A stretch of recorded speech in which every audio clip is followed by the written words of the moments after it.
ఒక నిరంతర ఆశ్చర్యం కశ్మీర్. 2024 రాష్ట్ర అసెంబ్లీ ఎన్నికలు అందుకు మినహాయింపు కాబోవు. పీపుల్స్ డెమోక్రటిక్ పార్టీ నాయకురాలు ఇల్తిజా ముఫ్తీ ప్రచార వైనాలు, ప్రజల ప్రతిస్పందనలను ప్రత్యక్షంగా పరిశీలించి వార్తా నివేదన చేసే క్రమంలో మేము అనంతనాగ్ జిల్లాలోని బిజ్బెహారాకు వెడుతున్నాం. ఆ పట్టణాన్ని సమీపిస్తున్న తరుణంలో ట్రాఫిక్ జామ్లో ఇరుక్కుపోయాం. ఏదో కలకలం బిగ్గరగా వినిపించింది. ప్రజలు గుంపులుగా ఒకే వైపు పరిగెత్తడం కనిపించింది. సహజంగానే మేము కలత చెందాం. ఏం జరిగింది? ఏదైనా పేలుడు ఘటన సంభవించిందా? లేక భయానక ఉగ్రవాదం విరుచుకుపడిందా? ప్రజల ప్రశాంతతకు అంతరాయం కలిగించేదేమిటి? వేకలపడ్డాం. మా డ్రైవర్ మందహాసం చేశాడు. కలవరపడకండి, బిజ్బెహారా ప్రీమియర్ లీగ్ ఫైనల్ మ్యాచ్ చూడ్డానికి క్రీడాభిమానులు ఉరుకులు పరుగులుగా వెళ్తున్నారు. అంతే. ఈ తుదిపోటీ బిజ్బెహారా టీం, శ్రీనగర్ టీం మధ్య జరుగుతోందని చెప్పాడు. ఊపిరి పీల్చుకున్నాం. ఆ మ్యాచ్ జరుగుతున్న క్రీడా మైదానం క్రికెట్ పిచ్చి వాళ్లతో నిండిపోయింది. బహుశా అది మా కళ్ళెదుట కనిపిస్తున్న ఒక నయా కశ్మీర్ దృశ్యం.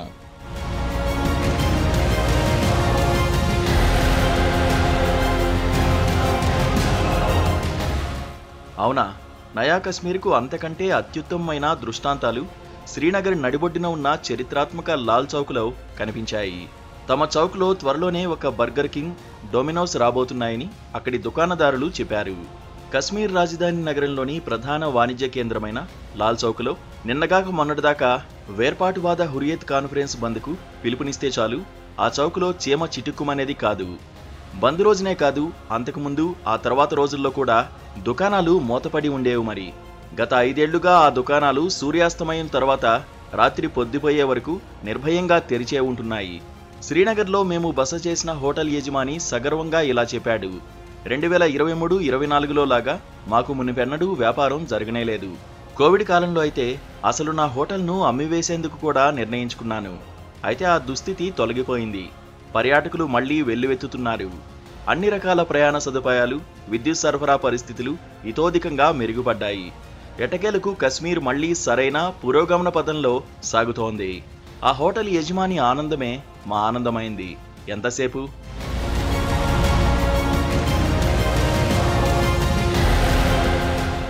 శ్రీనగర్ పాత బస్తీలోని జామా మసీదుకు వెళ్ళాం. ఆ రోజు శుక్రవారం. నమాజ్ అప్పుడే ముగిసింది. గతంలో శుక్రవారం ప్రార్థనల తర్వాత అక్కడ రాజ్య వ్యవస్థ ప్రతీకలు, ప్రతినిధులపై రాళ్లు రువ్వడం పదే పునరావృతమయ్యే కార్యక్రమంగా ఉండేది. ఇంకెంత మాత్రం కాదు. కట్టుదిట్టమైన పోలీస్ బందోబస్తు మధ్య ప్రజలు మసీదు నుంచి ప్రశాంతంగా తమ దుకాణాలు, కార్యాలయాలు లేదా ఇళ్లకు వెడుతున్నారు. కెమెరా ఫోకస్ చేయమని చెప్పి గుంపులోని వ్యక్తులతో మాట్లాడడం ప్రారంభించాను. అగ్నిపర్వతం బద్దలైందా అని అనిపించింది. ప్రశ్నలు వేయడం మొదలు కాగానే నా ఎదుట ఆగ్రహ భార్గవులను కన్నాను, విన్నాను. కశ్మీర్లో అంతా సవ్యంగా ఉంటే మీర్వాయిజ్ ఫరూక్ను ఎందుకు గృహ నిర్బంధంలో ఉంచారు అని ఒక వృద్ధుడు తీక్షణ స్వరంతో ప్రశ్నించాడు. మేము మౌనంగా ఉన్నాం. నిజమే. అయితే మా మౌనాన్ని, జరుగుతున్నదాన్ని మేము అంగీకరిస్తున్నట్లుగా అర్థం చేసుకోవద్దు.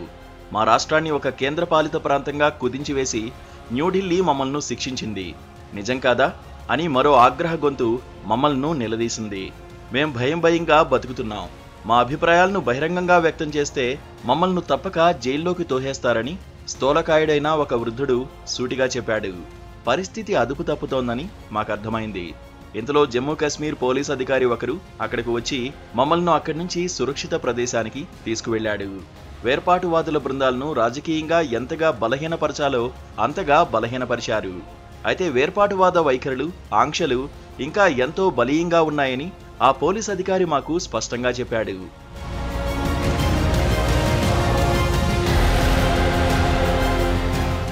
జనాల మనోభావాలు ఇలా ఉన్న పరిస్థితుల్లో రాష్ట్ర అసెంబ్లీ ఎన్నికల పోలింగ్లో కశ్మీర్లోయ ప్రజలు పాల్గొనడం ప్రారంభమైంది. ఒక దశాబ్ద కాలంలో మొట్టమొదటిసారిగా జరుగుతున్న, అందరూ ఎదురు చూసిన శాసనసభ ఎన్నికలు ఇవి. కశ్మీరులు రికార్డు స్థాయిలో తమ ఓటు హక్కు వినియోగించుకోగలరనే అంచనాలు బాగా ఉన్నాయి. రాళ్లు రువిన, బుల్లెట్లను చవిచూసిన ప్రజలు ఎట్టకేలకు కశ్మీర్ వివాదానికి సరైన పరిష్కారం, తమ నిరసనను మరింత ప్రభావశీలంగా తెలిపేందుకు ఓటు హక్కును సంపూర్ణంగా ఉపయోగించుకోవడమేనన్న దృఢ నిర్ణయానికి వచ్చారు. అధికరణ 370 రద్దు ధర్మిలా నెలకొన్న పరిస్థితుల్లో పట్టువిడుపులు లేకుండా కఠిన వైఖరి అవలంబించేందుకు ఆస్కారం చాలా తక్కువగా ఉందనే వాస్తవాన్ని రాజకీయ పక్షాలు సైతం బాగా గుర్తించాయి.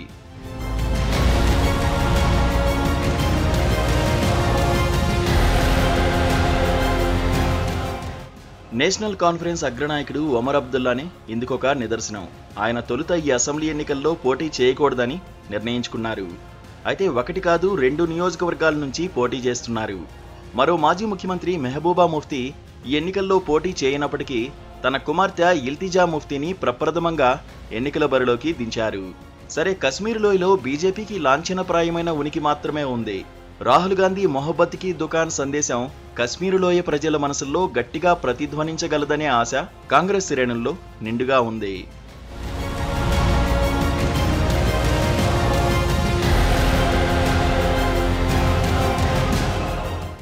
కశ్మీర్ లోయలోని ప్రధాన స్రవంతి రాజకీయ పార్టీలైన నేషనల్ కాన్ఫరెన్స్, పీపుల్ డెమోక్రటిక్ పార్టీల్లో పాలక వంశాల ప్రాబల్యం తీవ్రంగా ఉంది. అయితే ఈ ఎన్నికల సందర్భంలో అవి పతాక శీర్షికల్లో అంతగా ఉండడం లేదు. అలా ఉంటున్నది చిన్న రాజకీయ పార్టీలు, ఇండిపెండెంట్ అభ్యర్థులే. కశ్మీర్ రాజకీయ క్రీడా నియమాలను మార్చివేసేందుకు వీరు ప్రయత్నిస్తున్నారు. ఈ ఏడాది మేలో జరిగిన 18వ సార్వత్రిక ఎన్నికల్లో రీతి రివాజులకు కట్టుబడని స్వతంత్ర అభ్యర్థి షేక్ అబ్దుల్ రషీద్ ఉత్తర కశ్మీర్లోని బారాముల్లా నియోజకవర్గంలో ఒమర్ అబ్దుల్లాను, సజ్జాద్ లోనెను ఓడించి కశ్మీరీలనే కాదు యావత్ భారతీయులను దిగ్భ్రాంతిపరిచారు. ఉగ్రవాదులకు ఆర్థిక సహాయం అందించాడనే ఆరోపణలపై చట్టవిరుద్ధ కార్యకలాపాల నిరోధక చట్టం కింద ఖైదీగా రషీద్ 2019 నుంచి తీహార్ జైల్లో ఉన్నారు. తీహార్ కా బదలా ఓట్సే అన్న యుద్ధ నినాదంతో ఆయన లోక్సభ ఎన్నికల్లో అనూహ్య విజయం సాధించారు. తాను అమాయకుడినని ఇప్పటికీ గట్టిగా వాదిస్తున్న రషీద్కు ఇప్పుడు 3 వారాల పాటు ఎన్నికల ప్రచారంలో పాల్గొనేందుకు బెయిల్ మంజూరైంది.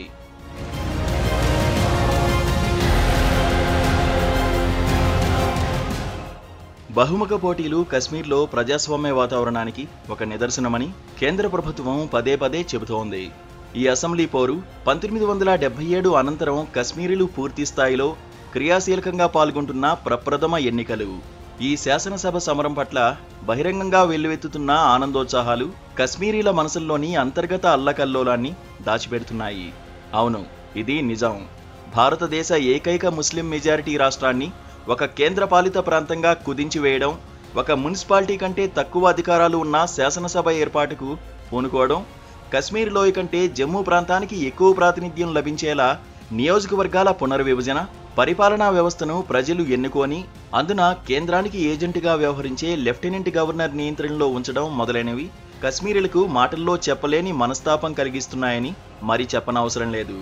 కశ్మీర్ ఇంకా ఒక ఘనీభవించిన సంక్షోభంలో చిక్కుకొని ఉంది. ప్రస్తుత పరిస్థితికి భంగం కలిగించి నిక్కమైన ప్రజాస్వామ్య స్ఫూర్తి వికసించి వర్ధిల్లేలా చేయాలని ఏ ఒక్కరూ నిజంగా కోరుకోవడం లేదు. కట్టడిలో ఉన్న ప్రజాస్వామ్యానికి స్వేచ్ఛనిస్తే దాన్ని నియంత్రించలేమని వారు భయపడుతున్నారు.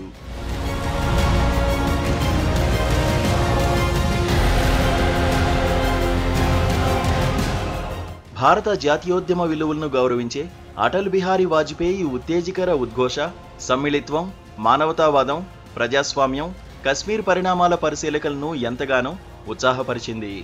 నిజానికి 1990లో కశ్మీర్ పండితులను వారి స్వస్థలాల నుంచి బలవంతంగా గెంటివేసినప్పుడే కశ్మీరియత్ సమాధైంది. ఉగ్రవాదుల తుపాకులు, రాజ్య వ్యవస్థ దురాగతాల మధ్య అసంఖ్యాక అమాయకులు అల్లల్లాడిపోయినప్పుడే ఇన్సానియత్ అస్తమించింది. పౌర స్వేచ్ఛలకు ఏమాత్రం ఆస్కారం లేని పరిస్థితుల్లో జంహూరియత్ ఐసీయూలో జీవన్మరణాల మధ్య కొట్టుమిట్టాడుతోంది.